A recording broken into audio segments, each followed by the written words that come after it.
Hi guys, welcome to our channel Telugu audio stories with Maitri. నా ఛానల్ని ఎవరైనా ఫస్ట్ టైం చూస్తున్నట్టయితే తప్పకుండా లైక్ చేయండి, షేర్ చేయండి అండ్ సబ్స్క్రైబ్ చేసుకోండి.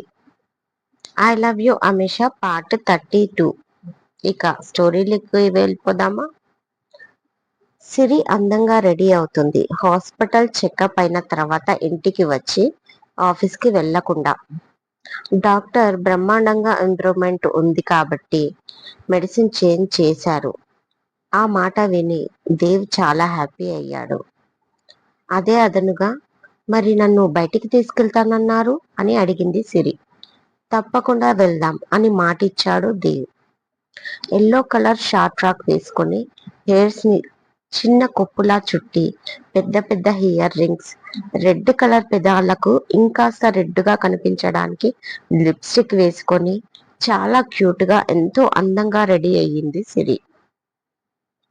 ఏంటి పాప, ఎప్పుడు లేనిది ఇన్ని డ్రెస్లు తీసావు కబోర్డ్ నుంచి? మరియా డ్రెస్లు సర్దుతూ అడిగింది. ఏం చేయమంటావు? హాస్పిటల్ నుంచి వచ్చాక ఫస్ట్ టైం ఔటింగ్ కి వెళ్తున్నాను, అందంగా కనిపించాలి కదా అంది సిరి. ఎవరికో సాగదీస్తూ అడుగుతుంది మరియా. ఎవరికో ఎందుకు, మీ దేవ్ బాబాకి అంటుంది సిరి. చేతిలోని డ్రెస్లన్నీ వదిలేసి ఆశ్చర్యంగా సిరి వైపు చూసి, ఇప్పుడు నువ్వు బయటికి బాబాతో వెళ్తున్నావా? నోరు తెరిచి అడిగింది Mariya. Of course, wife husband తోనే కదా బయటికి వెళ్ళాలి, చురుకుగా చూస్తూ నవ్వుతూ అడుగుతుంది సిరి. సిరి పాప, నువ్వు బాగానే ఉన్నావా? నీ హెల్త్ కి ప్రాబ్లం లేదుగా? పిచ్చి పిచ్చి మాటలు ఎందుకు మాట్లాడుతున్నావు అని అడిగింది మరియా.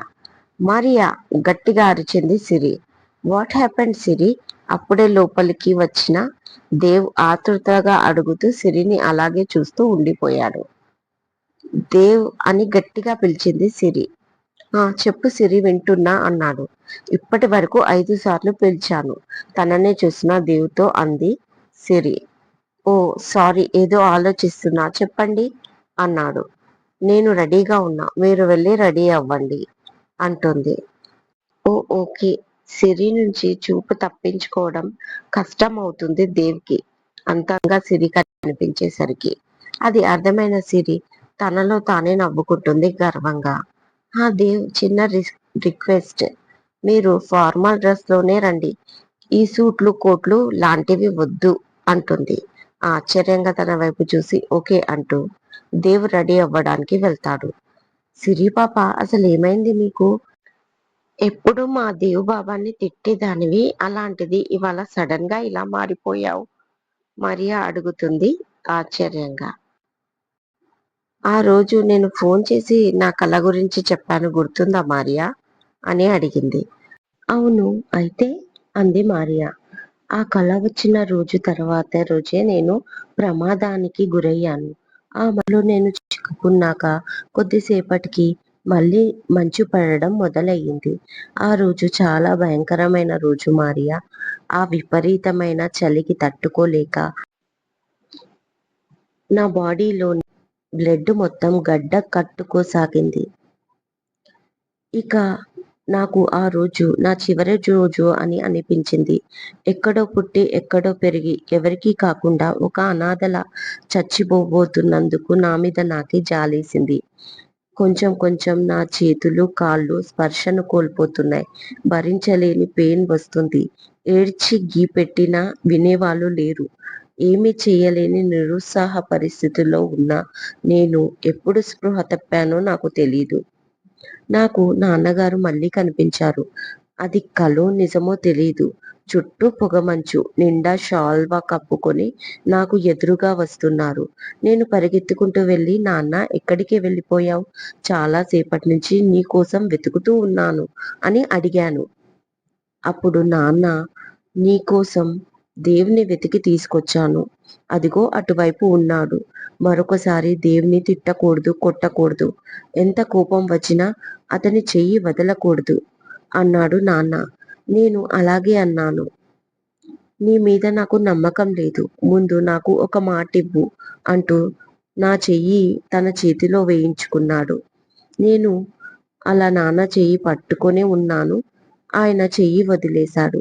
తీరా కళ్ళు తెరిచి చూసేసరికి నా ముందు దేవుతో పాటు మీరందరూ ఉన్నారు. అప్పటికి 25 డేస్ పైగా నేను స్పృహలోనే లేను. నాన్నగారి నమ్మకం నిజం చేస్తూ దేవ్ నన్ను సేవ్ చేశాడు. అంటే నేను దేవుతో విడిపోయినందుకు ఆయన బాధపడుతూ ఆ రోజు కలలోకి వచ్చాడు. నేను మళ్ళీ స్పృహలోకి వచ్చే ముందు దేవుతో కలిసి ఉండమని నాతో చెప్పి మాట తీసుకొని మళ్ళీ మాయమైపోయాడు. అంటే నాన్నకి తెలుసు నా పక్కన దేవు ఉన్నాడని. నేను దేవుని కలిసి ఉండాలని నాన్న గారు కోరుకుంటున్నారు కదా మరియా. అహంకారంతో దేవుని దూరం పెట్టాను. ఇప్పుడు అతని ప్రేమ కావాలి అనుకుంటున్నాను. కానీ దేవుడు నా అహంకారాన్ని అణచివేస్తూ నన్ను ఇలా కదలకుండా చేసేశాడు. అయినా ఈ టైంలో నాకు దేవు అమ్మా నాన్న ఇచ్చినంత ప్రేమని ధైర్యాన్ని పంచుతున్నాడు. ఎవరు ఇంతలా భరిస్తారు మారియా అంటూ ఏడుస్తూ అడుగుతుంది సిరి. ఆమె మాటలు విన్న మారియా నోట మాట రాక అలాగే ఉండిపోయింది. కొంచెం తేరుకొని పాప, నువ్వనేది అక్షరాలా నిజం. కానీ నువ్వు అహంకారంతో దేవుబాబాని దూరం చేసుకోలేదు. ఇద్దరి మధ్య సరైన అవగాహన లేక, ఒకరినొకరు అర్థం చేసుకోలేక అంతే. ఇప్పుడేంటి నీకు బాబా అంటే ప్రేమ? అంది సిగ్గు అలక కలగలిపిన ఫేస్, క్యూట్ ఫేస్ పెట్టుకొని. మరియా సంతోషంగా అలా అయితే అనగానే సిరి వెళ్దామా అంటూ వచ్చాడు దేవ్. దేవుని చూసి పాప రెడీగా ఉంది బాబా అంటూ సిరి కాళ్లకు శాండిల్స్ వేసింది మారియా. సోఫీ నా మాట విను అన్నాడు రిషి. నో, నాకు వినడం ఇష్టం లేదు.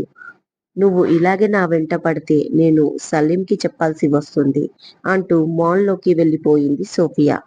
సోఫీ షాపింగ్కి వస్తుందన్న విషయం తెలిసి రిషి అందుకే ఆమెను ఫాలో అయ్యాడు, సలీంకి తెలియకుండా.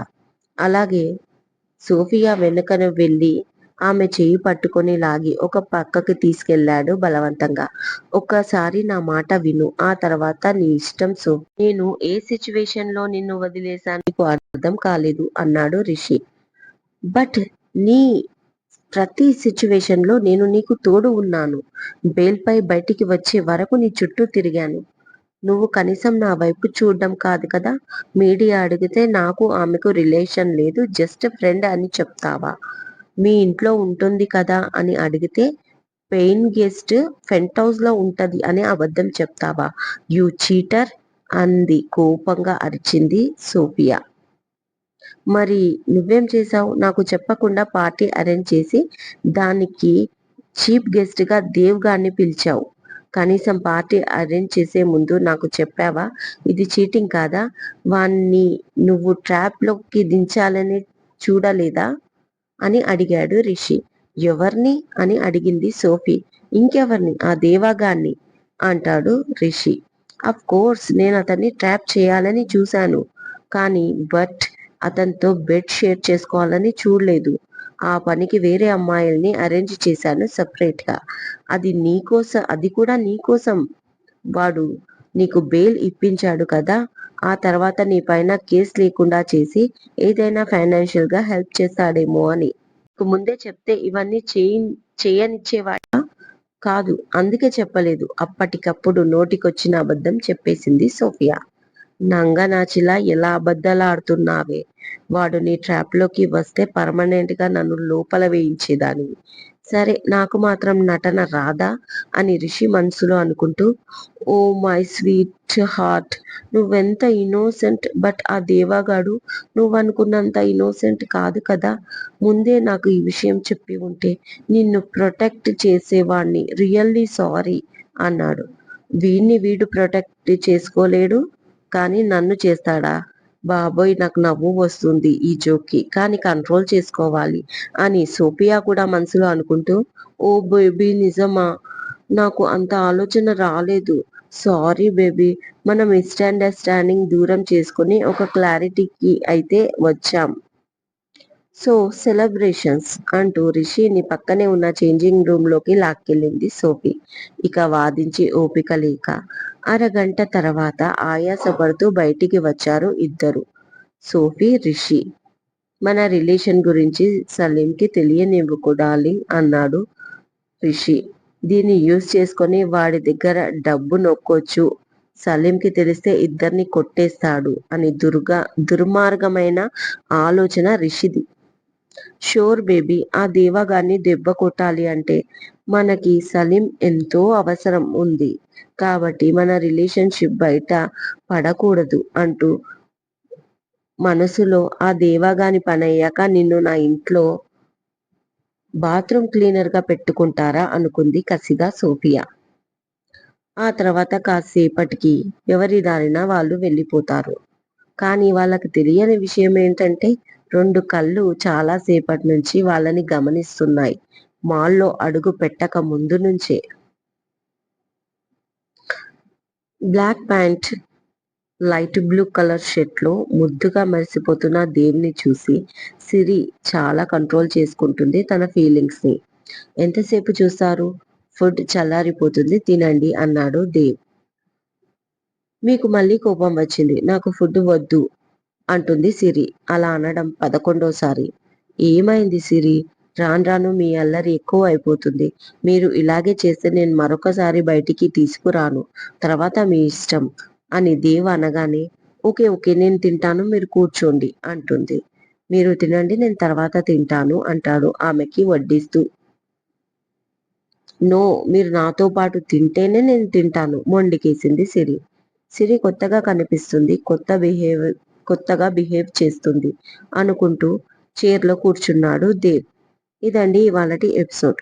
మరో మంచి ఎపిసోడ్తో మీ ముందు ఉంటాను. మైత్రి.